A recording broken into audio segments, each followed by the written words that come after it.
وبركاته إن الحمد لله نحمده ونستعينه ونستغفره ونعوذ بالله من شرور أنفسنا ومن سيئات أعمالنا من يهده الله فلا مضل له ومن يضلله فلا هادي له أشهد أن لا إله إلا الله وحده لا شريك له إياه نعبد وإياه نستعين وأشهد أن محمدا عبده ورسوله المبعوث رحمة للعالمين صلى الله عليه وعلى آله وأصحابه ومن اهتدى ومن تمسك بسنته وطريقته إلى يوم الدين ثم أما بعد. Ma'asyiral muslimin wal muslimah, hadirin dan hadirat sekalian, bapak-bapak dan ibu-ibu yang saya hormati dan saya muliakan. Alhamdulillah, kita memuji dan bersyukur kepada Allah Subhanahu wa taala atas segala limpahan nikmat dan karunia, baik yang kecilnya sampai yang besarnya, yang nampak sampai yang tidak nampak. Semuanya dilimpahkan kepada kita dengan tak henti-hentinya dan tak putus-putusnya. Dan seluruh kenikmatan tersebut semuanya datang dari sisi Allah Subhanahu wa taala, seluruhnya tanpa kecuali. Dan kewajiban si hamba menghadapi berbagai nikmat tentunya adalah dengan bersyukur, baik dengan lisan, dengan hati, maupun dengan anggota tubuhnya. Dan kesyukuran kepada Allah Subhanahu wa taala itu merupakan pertanda, alamat bahwa si hamba betul-betul hanya mengabdi dan menghambakan diri kepada Allah Subhanahu wa taala. Di dalam Al-Qur'an Allah Subhanahu wa taala berfirman, "Washkuru lillahi in kuntum iyyahu ta'budun." Dan hendaklah kalian bersyukur hanya kepada Allah Subhanahu wa taala. In kuntum iyyahu ta'budun, jika kalian memang hanya mengabdi dan beribadah kepada Allah Subhanahu wa taala. Hal itu menunjukkan bahwa siapa saja yang bersyukur kepada Allah, itu artinya dia telah mengabdi dan menghambakan diri kepada Allah, melakukan suatu ibadah yang disyariatkan, yaitu bersyukur. Dan siapa yang tidak bersyukur kepada Allah Subhanahu wa taala, itu artinya ia tidak menghambakan diri kepada Allah, ia tidak mengabdi kepada Allah Subhanahu wa taala.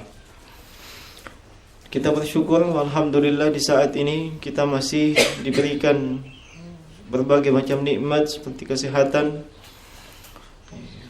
waktu luang, dan kita berada di dalam majelis ilmu insyaallah taala, majelis yang di dalamnya kita saling mengingatkan, saling memberikan nasihat, hal-hal yang dapat kita jadikan pegangan dalam menempuh kehidupan kita di alam dunia ini, sekaligus untuk mempersiapkan bekal kita di kehidupan yang akan datang, di kehidupan akhirat yang dimulai dari alam kubur. Dan insyaallah ta'ala, sebagaimana di pertemuan yang lalu atau pertemuan sebelumnya, kita masih di hadis yang ke-18, hadis yang diriwayatkan oleh Imam Abu Isa At-Tirmizi dalam sunannya dari sahabat Abu Dzar Jundab bin Junadah dan Abu Abdurrahman Mu'ad bin Jabal radhiyallahu anhuma, bahwa Rasulullah sallallahu alaihi wasallam bersabda, "Ittaqillaha haitsuma kunta." Hendaklah kalian bertakwa kepada Allah dimanapun dan kapanpun, dimanapun kalian berada dan kapanpun waktunya. Wa atbi'il sayyi'atal hasanata tamhuha. Dan hendaklah kalian mengikuti kesalahan, dosa dengan kebaikan, sebab kebaikan itu menghapuskan kesalahan dan dosa. wa khaliqin nas bi khuluqin hasanin, dan hendaknya kalian bermuamalah, berinteraksi dan bergaul dengan sesama manusia dengan akhlak yang baik. 3 pesan Rasulullah SAW yang mana di pertemuan yang lalu kita sudah menjelaskan pesan yang pertama. Adapun pesan yang kedua, Nabi SAW bersabda, wa'atbi'il sayyi'atal hasanata tamhuha, hendaklah kalian mengikuti atau mengiringi setiap dosa atau kesalahan dengan amalan kebaikan. Artinya apa? Ketika kita melakukan suatu kesalahan dan itu dianggap salah dalam syariat berdasarkan petunjuk Al-Quran dan Sunnah, apakah kesalahan tersebut adalah dosa kecil atau dosa besar, maka hendaklah kita mengiringinya dengan kebaikan, dengan amalan-amalan kebaikan. Sebab amalan kebaikan tersebut di antara fungsinya dan di antara maslahatnya adalah menghapuskan kesalahan yang pernah kita lakukan. Nah, ma'asyiral muslimin, jamaah sekalian, rahimani wa rahimakumullah. Di sini menunjukkan keutamaan dari Allah Subhanahu wa taala kepada hamba-hambanya yang melakukan suatu kesalahan atau dosa. Ternyata dosa dan kesalahan tersebut dapat dihapuskan dengan amalan kebaikan, meski si hamba tidak meniatkan itu untuk menghapus amalan dosanya.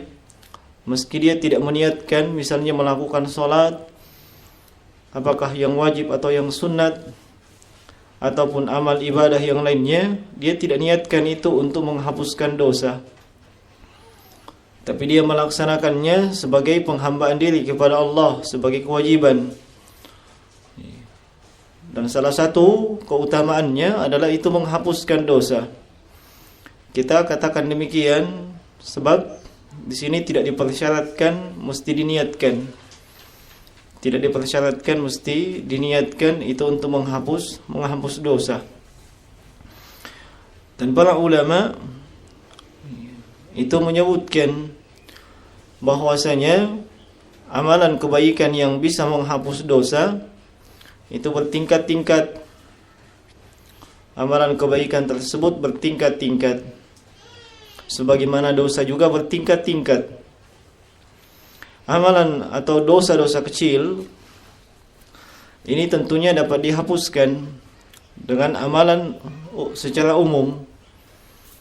Dosa-dosa kecil dapat dihapuskan dengan amalan-amalan soleh secara umum. Adapun dosa-dosa besar, maka tentunya ia mesti bertaubat dengan taubat yang nasuha. Ia mesti bertaubat dengan taubatan nasuha. Dan mesti dipahami bahwasanya ia bertaubat, taubat itu sendiri adalah amalan kebaikan. Masuk dalam lingkup hadits ini. Nah, dan yang ketiga, kalau dosa tersebut terkait dengan hak-hak manusia, terkait dengan hak orang lain, maka hendaklah dia meminta penghalalan atau meminta maaf. Dan meminta penghalalan atau meminta maaf itu juga bagian daripada amalan kebaikan. Itu pun termasuk amalan kebaikan. Ma'asyiral muslimin rahimani wa rahimakumullah. Banyak hadits yang menunjukkan hal tersebut. Di antaranya adalah hadits yang cukup terkenal, hadits yang masyhur sebagaimana diriwayatkan dalam as-sahihain, di mana Rasulullah sallallahu alaihi wasallam bersabda, "As-salawatul khams wal jumu'atu ila al-jumu'ah, Ramadan ila Ramadan, mukaffiratun lima bainahunna." Bahwasanya salat 5 waktu yang satu dengan yang berikutnya Demikian pula salat Jumat yang satu dengan Jumat yang berikutnya, Ramadan tahun ini dan Ramadan tahun berikutnya, itu penggugur dosa. Penggugur dosa yang terjadi di antara kedua amalan ibadah tersebut. Ketika seseorang melaksanakan sholat duhur, kemudian setelahnya mungkin terjerumus ke dalam dosa setelah duhur, lalu ia melaksanakan sholatul asar pada waktu masuknya sholat asar, maka di antara maslahat dan manfaat dari ibadah sholat tersebut menggugurkan dosa yang terjadi di antara dua waktu ibadah tersebut. Demikian pula dengan Jum'ah yang berikutnya, Ramadan dengan Ramadan yang berikutnya, dan dalam riwayat Imam Muslim, umrah dengan umrah yang berikutnya. Nah, umrah yang satu dengan umrah berikutnya. Hanya saja di dalam hadis tersebut Nabi sallallahu alaihi wasallam menyebutkan idza jutunibatil kabair, yaitu kalau dia menjauhi atau tidak melakukan dosa-dosa besar. Dan ini persyaratan yang disebutkan Nabi, sekaligus mengisyaratkan bahwa dosa-dosa yang diampuni di antara ibadah-ibadah tersebut adalah dosa-dosa kecil. Adapun dosa-dosa besar, sebagaimana kita sebutkan tadi, dia mesti bertaubat dengan memenuhi semua syarat-syarat taubat sebagaimana yang telah disebutkan dan dijelaskan oleh para ulama. Seperti dia mesti ikhlas, kemudian hendaklah taubat tersebut, dalam taubatnya tersebut ada nadamah, penyesalan, kemudian ada azam, ada tekad yang kuat untuk tidak terjatuh ke dalam dosa yang sama. Kemudian di antara syaratnya, ketika ia memang masih ada dalam lingkup atau cakupan dosa tersebut, ia berusaha semaksimal mungkin untuk keluar. Dan kemudian ia bertobat pada waktu tobat itu masih bisa atau belum expired waktunya. Sebab ada waktu di mana bertobat itu sudah tidak berlaku lagi. Kalau di istilah yang umum kita dengar expired, sudah kadaluarsa.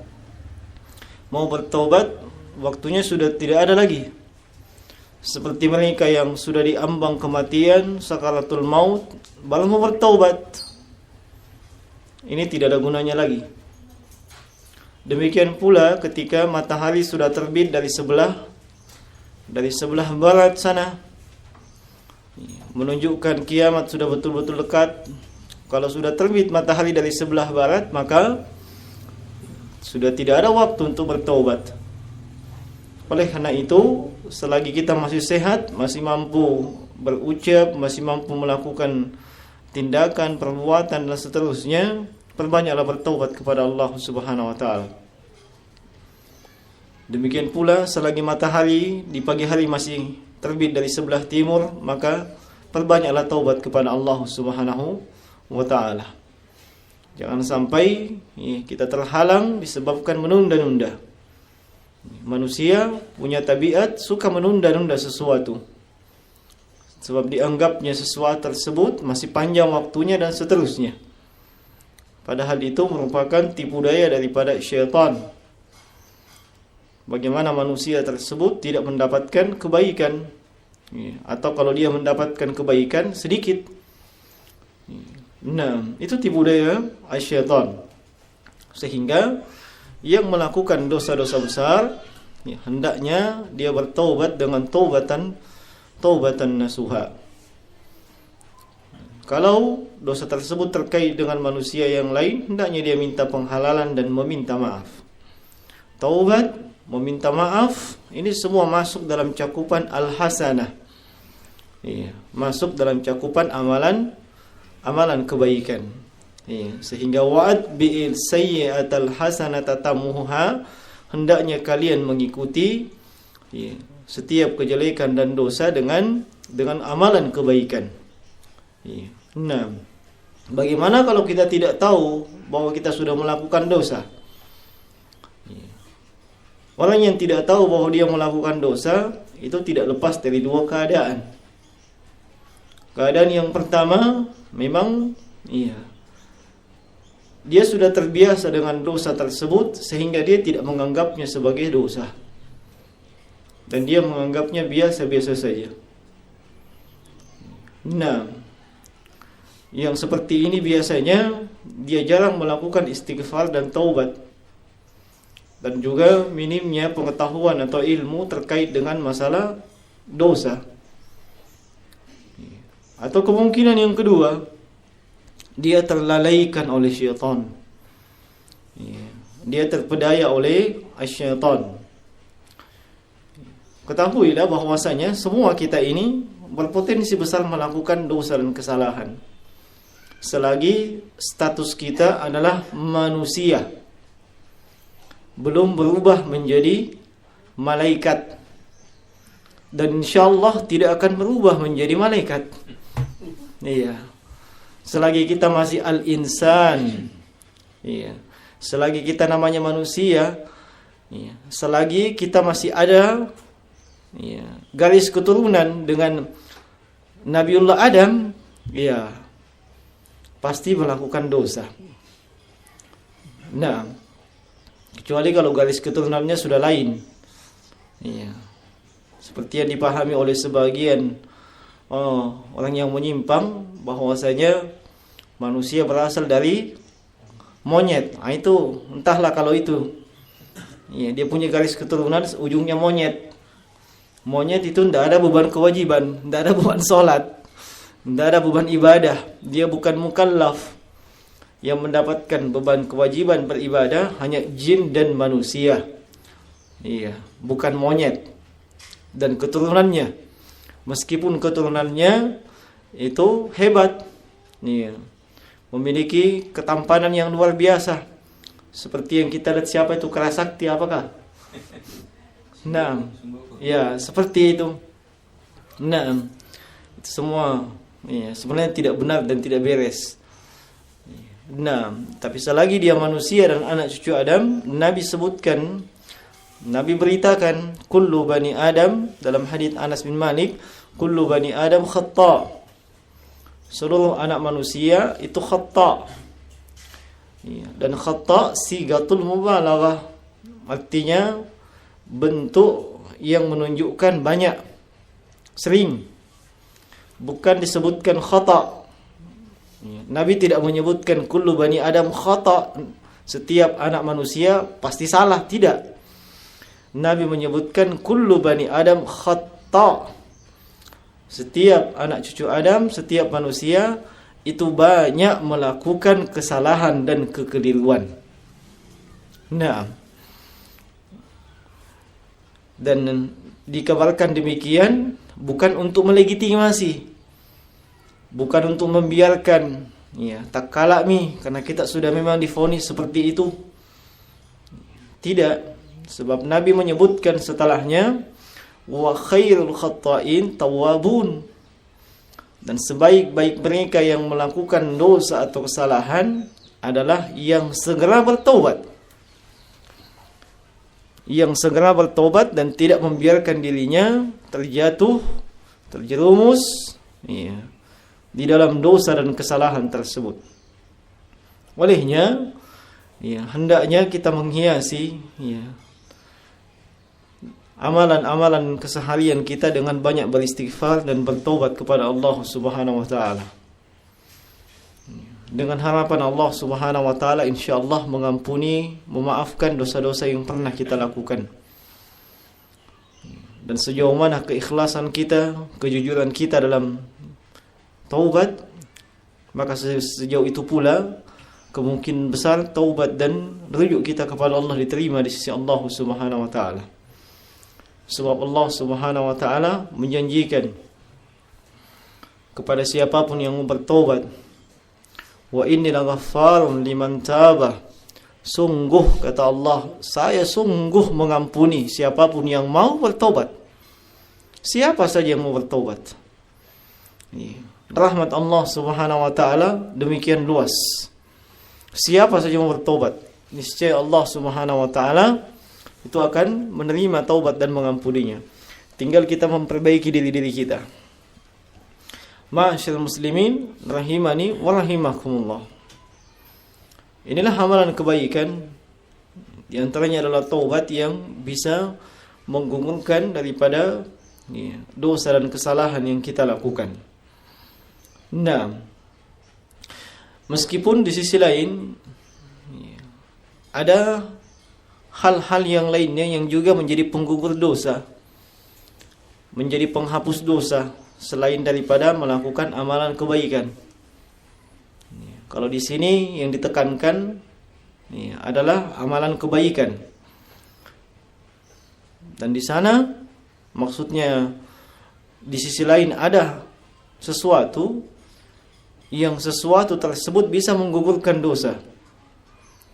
Nah, apa itu?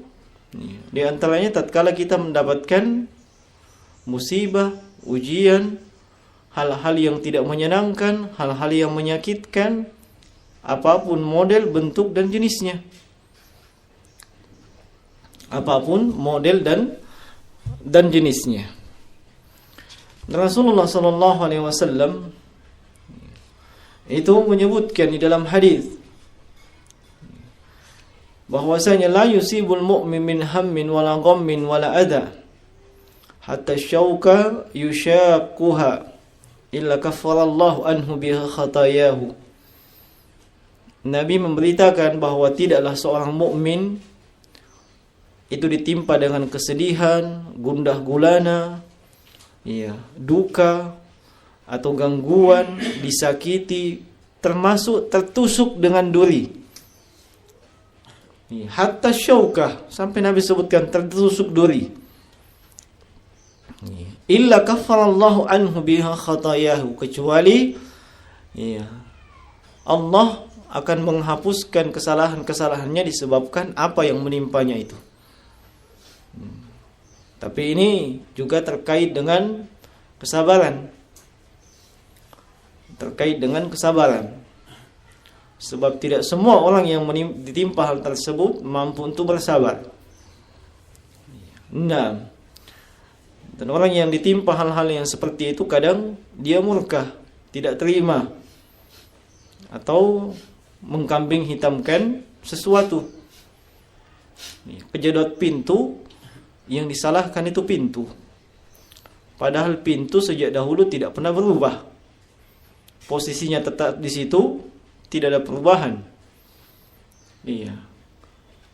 Atau tak butuh, apakah istilahnya? Tersandung. Tersandung oleh sesuatu. Padahal sesuatu tersebut sudah lama terpasang di situ. Dan bisa jadi dia sendiri yang pasang itu. Bisa jadi dia sendiri yang pasang itu. Seharusnya tatkala kita ditimpa hal-hal yang seperti itu, kita bersabar, itu yang wajib. Yang paling terbaiknya, tingkatan yang paling tinggi kalau dia bersyukur, alhamdulillah, ada lagi jalan penggugur dosa. Iya kan? Alhamdulillah ada lagi jalan penggugur dosa. Sebagaimana Nabi sallallahu alaihi wasallam, kalau Nabi SAW ditimpa sesuatu yang tidak menyenangkan, beliau tidak menyebutkan innalillah. Beliau membaca alhamdulillah ala kulli hal. Alhamdulillah. Itu artinya beliau bersyukur. Segala puji bagi Allah pada semua keadaan dan kondisi. Hanya ini tingkatan yang sangat tinggi. Tingkatan yang mungkin sebahagian dari kaum muslimin berat untuk mencapainya. Sesuatu yang menyakitkan, sesuatu yang tidak menyenangkan, malah kita bersyukur.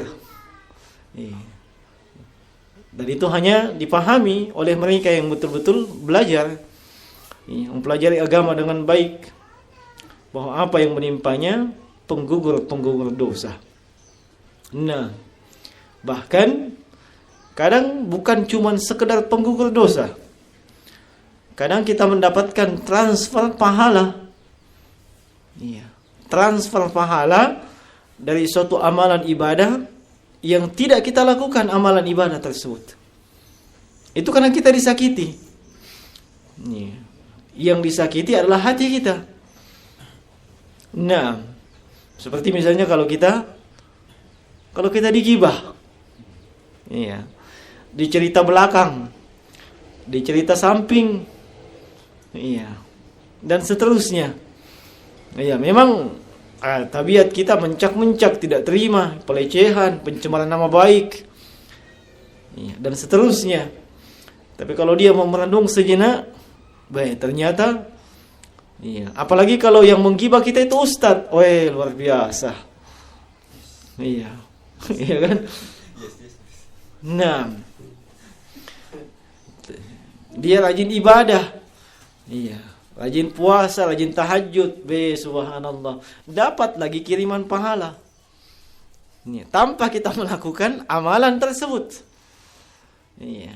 Itu kalau kita mau merenung lebih mendalam. Makanya Al-Hasan Al-Basri ketika disampaikan kepada beliau, anna rajulan qad iktabtahu, bahwa seorang telah menggibahi beliau. Iya. Maka beliau bukannya emosional. Iya. Beliau malah masuk ke dalam rumah mencari piring. Iya. Kemudian diisi dengan kurma yang masih basah, namanya rutab. Kurma yang masih bagus, kurma yang terbaik. Lalu dikirim kepada orang yang mencerita belakang itu. Luar biasa. Ya, kalau bahasa kita tabe.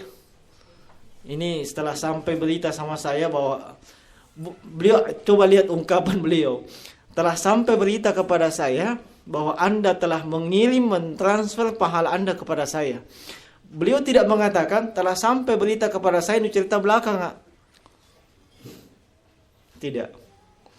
Iya. Nah, itu butuh memang keimanan yang luar biasa itu. Iya, butuh keimanan yang luar biasa. Nah, sebahagian ulama menceritakan beliau malah minta maaf. Iya. Beliau malah minta maaf. Bayangkan, beliau yang posisinya sebagai terzolimi, beliau malah minta maaf. Kenapa beliau minta maaf?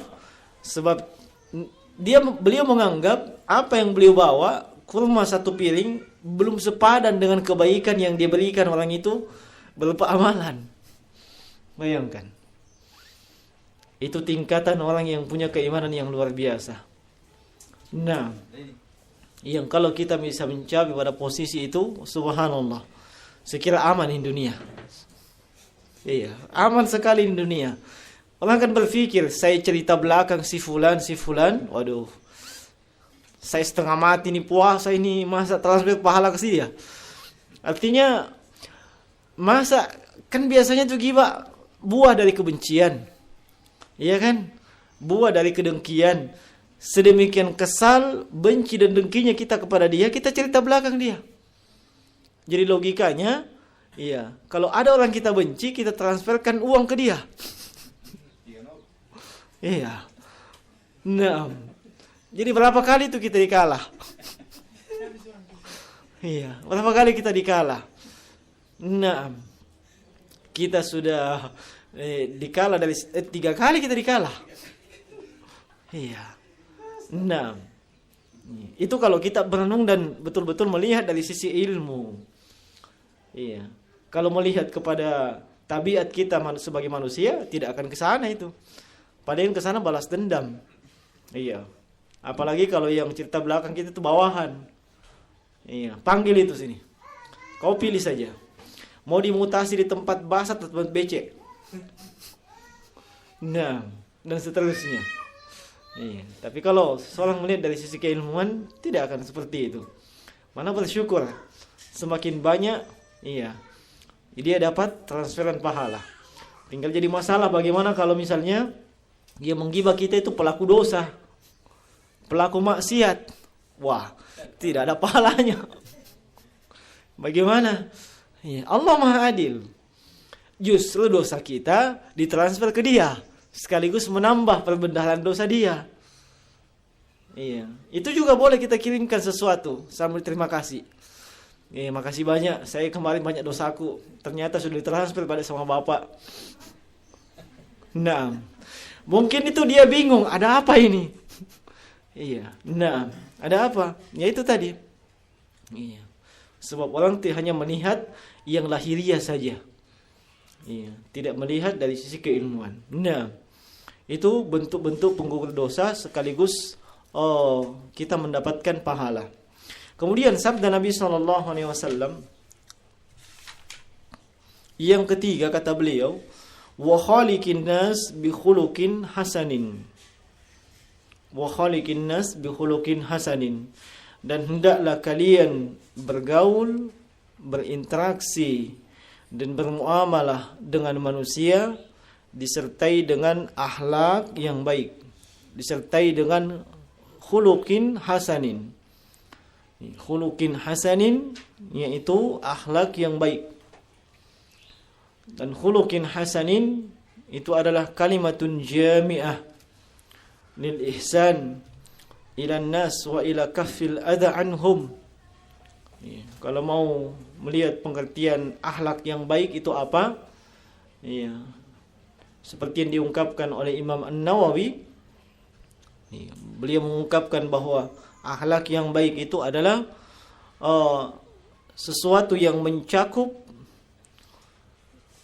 semua bentuk kebaikan yang kita lakukan kepada manusia. Semua bentuk kebaikan yang kita lakukan kepada manusia, apakah bentuknya ucapan atau perbuatan. Demikian pula sebaliknya, kita berusaha menahan, bersabar terhadap gangguan dan celaan mereka. Itu disebut akhlak yang baik. Inilah akhlak yang baik. Nah, kalau mau dirinci bentuk-bentuknya ya dimaklumi. Para ulama itu banyak memberikan contoh-contoh, dan itu contoh-contohnya sangat-sangat kita tahu. Seperti talaq wajhun talaq, maksudnya wajah yang biasa, wajah yang berseri, tersenyum, menyapa dan seterusnya.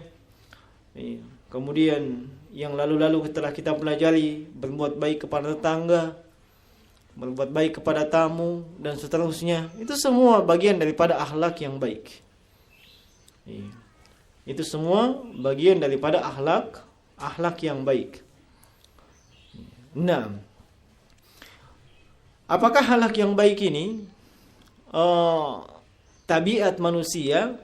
Artinya seseorang itu memang sejak lahirnya memang memiliki tabiat, punya akhlak yang indah, ataukah dia mesti diusahakan? Nah, dan para ulama menyebutkan ada yang memang punya tabiat memang, dan juga ada yang mesti diusahakan. Ada yang mesti diusahakan. Seperti yang tabiat adalah apa yang diucapkan oleh Nabi SAW kepada salah seorang sahabat. Inna fika khaslataini yuhibbuhumallah. Kamu itu punya sifat, punya karakter yang sangat dicintai oleh Allah, yaitu al-hilmu wal ana. Santun dan tidak tergesa-gesa. Itu pujian Nabi kepada seorang sahabat. Nah, yang itu merupakan tabiat dia, bawaannya, pembawaannya memang demikian, santun dan tidak tergesa-gesa. Dan terkadang juga itu mesti diusahakan. Itu mesti diusahakan. Dan itu diisyaratkan oleh berbagai dalil. Makanya Nabi SAW melarang kita untuk melampiaskan kemarahan. Nabi SAW memotivasi kita untuk tersenyum dan yang semisalnya. Itu menunjukkan mesti ada usaha untuk mencapai hal-hal tersebut. Mesti ada usaha untuk mencapai hal-hal tersebut. Dan akhlak yang baik, jemaah sekalian, subhanallah, ini memiliki keutamaan yang luar biasa.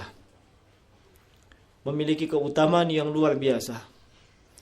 Siapa yang memiliki akhlak yang baik, maka dia termasuk ke dalam jajaran manusia yang terbaik di sisi Allah Subhanahu wa taala. Dia termasuk dalam jajaran manusia terbaik di sisi Allah Subhanahu wa taala.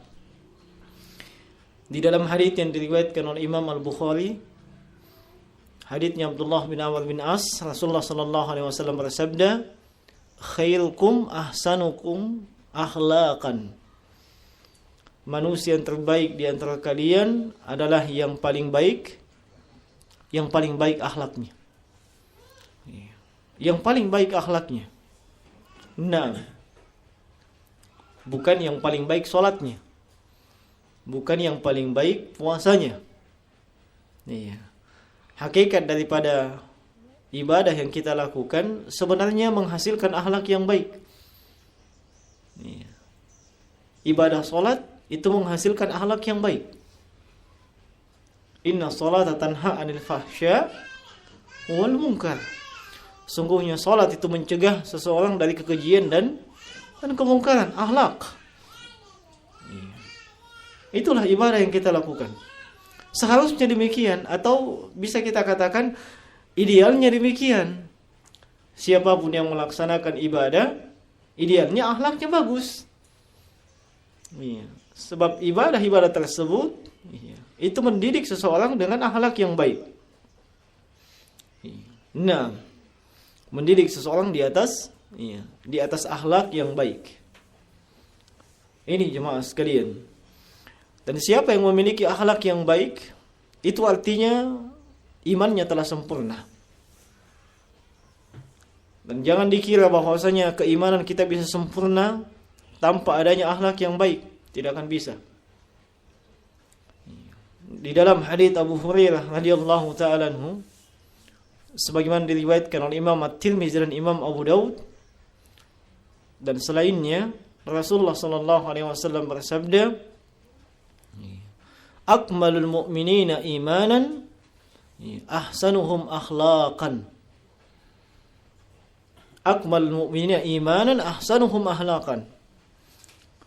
Seorang yang mukmin, seorang yang beriman yang paling sempurna keimanannya adalah yang paling terbaik akhlaknya.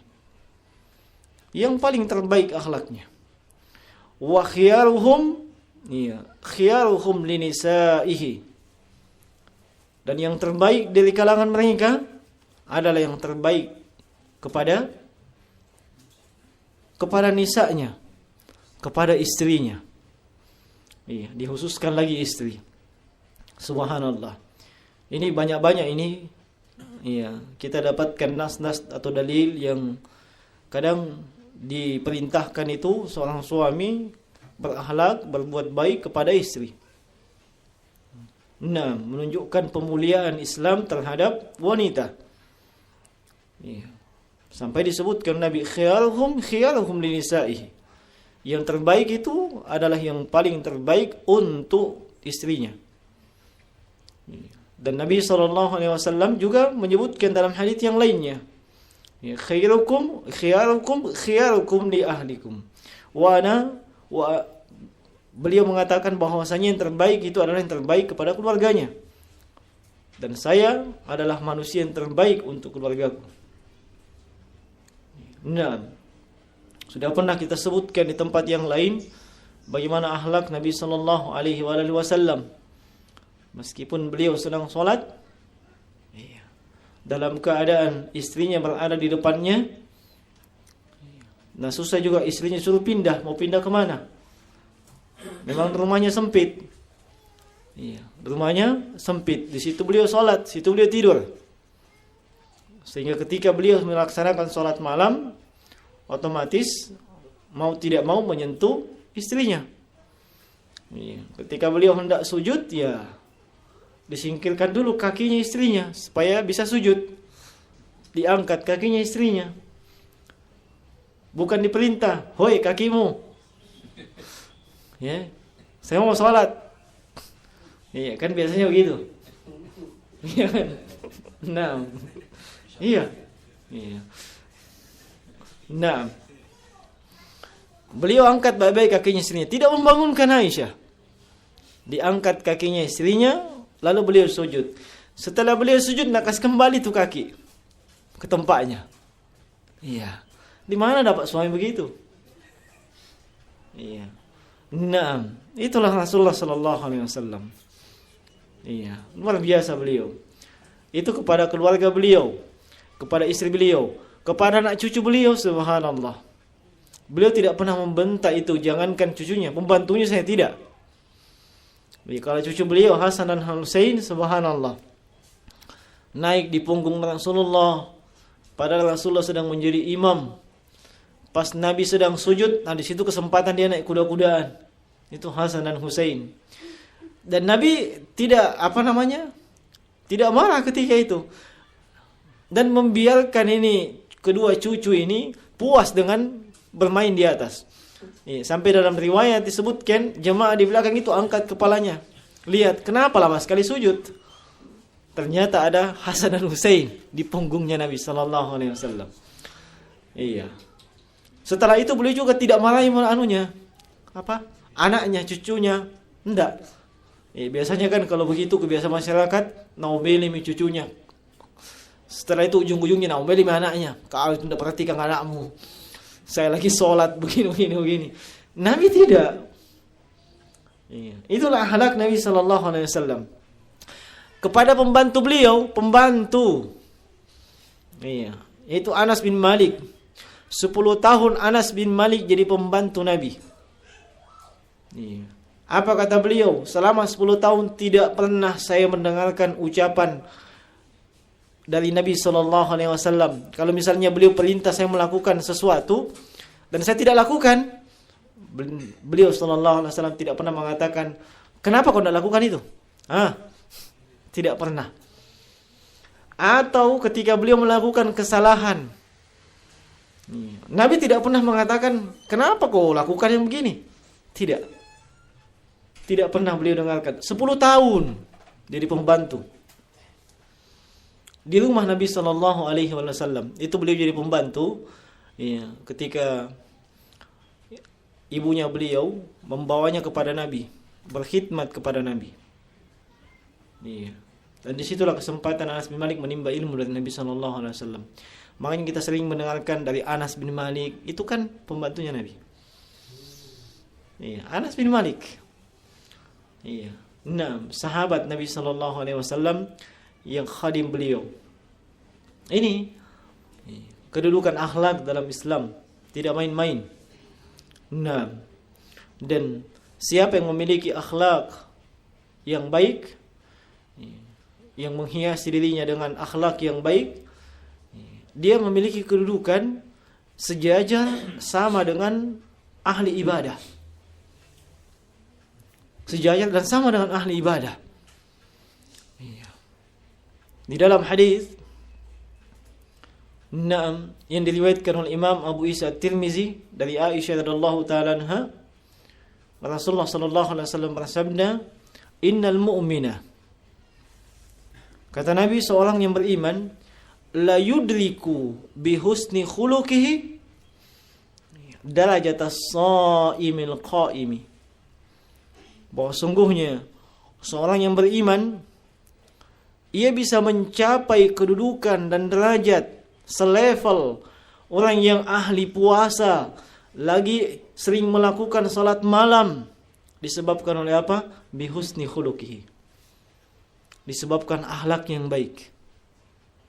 Nah, di keutamaan yang luar biasa. Dengan akhlak ia sejajar dengan ahli-ahli ibadah.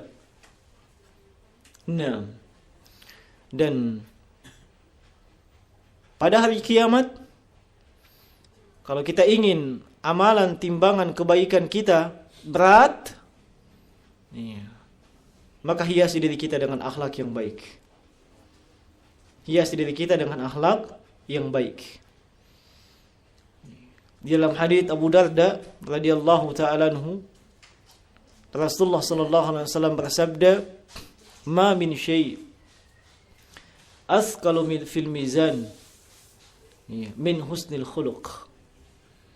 Tidak ada sesuatu yang paling berat dalam timbangan amalan kebaikan. Tidak ada sesuatu yang paling berat dalam timbangan amalan kebaikan, melainkan apa? Husnul khuluq. Melainkan akhlak yang baik. Melainkan akhlak yang baik. Dan siapa yang bercita-cita, berangan-angan, memimpikan masuk ke dalam surga, hiasi diri dengan akhlak yang baik. Sebab ini salah satu yang menyebabkan banyak manusia masuk ke dalam surga.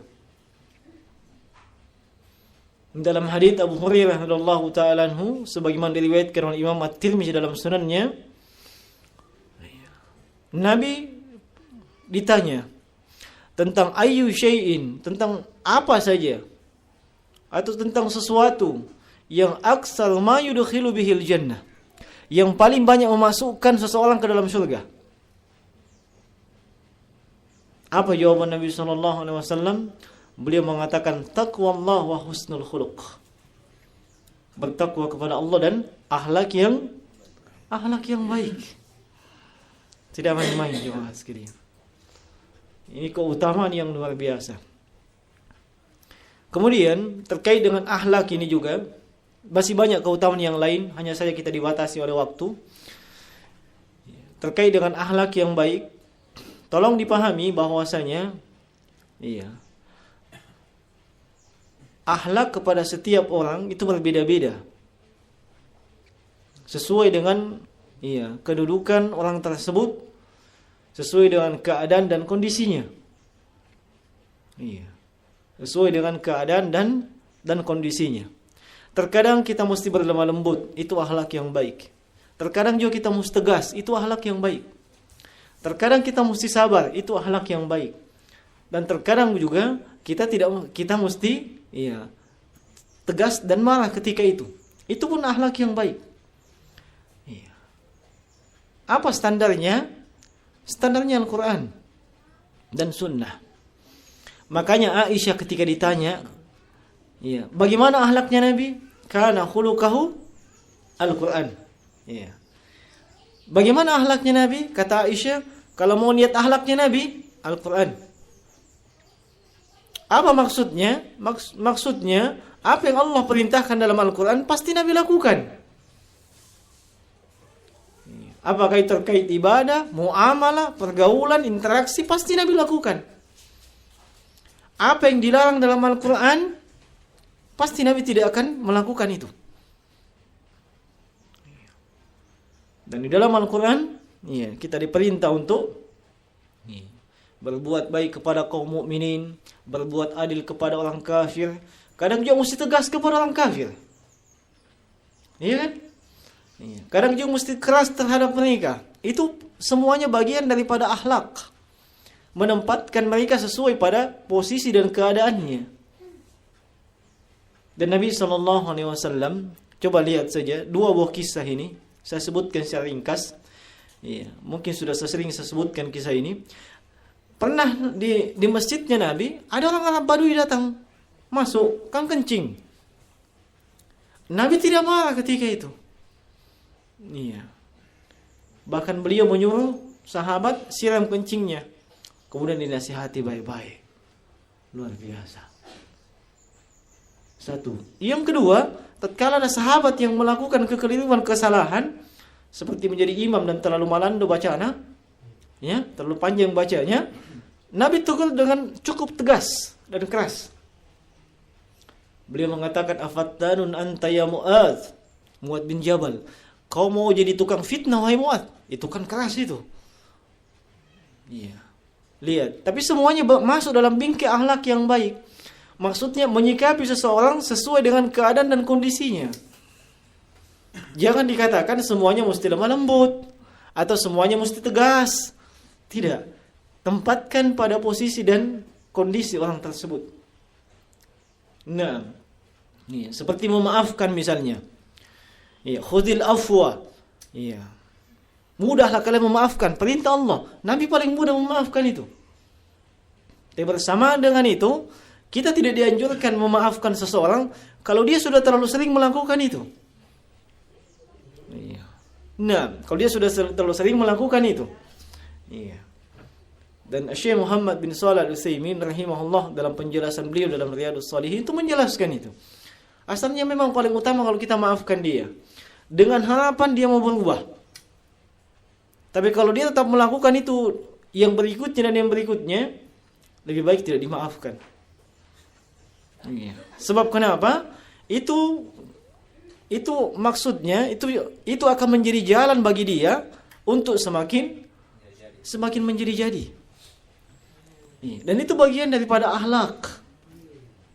Nah, itu bagian daripada akhlak. Sehingga hendaklah kita menempatkan sesuatu dan seseorang sesuai dengan kondisi dan keadaannya. Itulah akhlak yang baik. Kadang kita mesti lemah lembut, kadang juga mesti tegas. Iya, kadang mesti sabar, kadang juga mesti marah. Tapi kemarahan tersebut karena Allah Subhanahu wa taala. Iya, Nabi bukan tidak pernah marah. Nabi juga pernah marah, tapi karena Nabi manusia biasa. Biasanya Nabi marah itu ketika ada hukum-hukum Allah yang mau di apa namanya? Kalau istilah sekarang ini di lobi-lobi.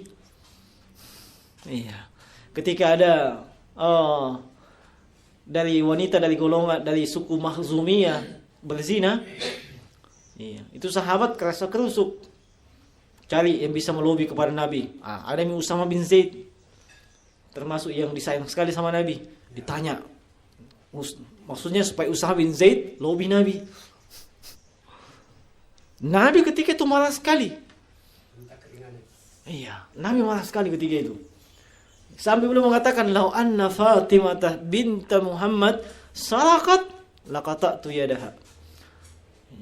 Demikian marahnya saya belum mengatakan, seandainya yang mencuri itu adalah Fatimah, anaknya, putrinya Muhammad, saya sendiri yang potong tangannya. Kenapa? Itu hukum Allah, hukum syariat. Nabi marah juga ketika itu, dan itu termasuk akhlak. Nah, tidak selamanya mesti tidak apa-apa gitu. Tidak selamanya. Iya, kita mesti memang pandai melihat, memilih dan memilah apakah itu sesuatu seseorang sesuai dengan kondisi dan keadaannya. Itulah akhlak. Nah, taib. Ketiga hal ini jemaah sekalian, siapa yang berhias dengan hal tersebut, takwa kepada Allah, senantiasa mengiring kebaikan dengan kejahatan dengan kebaikan, dan berakhlak kepada manusia dengan akhlak yang baik, sungguh ia akan mendapatkan berbagai kebaikan, baik itu di dunia dan di akhirat. Semoga Allah Subhanahu wa taala menjadikan kita sebagai pribadi-pribadi yang bertakwa, pribadi yang memiliki akhlak yang baik, dan selalu merujuk dan bertaubat kepada Allah Subhanahu wa taala. Ini yang bisa kita ingatkan di kesempatan ini. Selanjutnya kalau ada hal-hal yang ingin ditanyakan, kami persilahkan. Tayyib, subhanakallah bihamdik, asyhadu an la ilaha illa anta, astaghfiruka wa atubu ilaik. Assalamualaikum warahmatullahi wabarakatuh.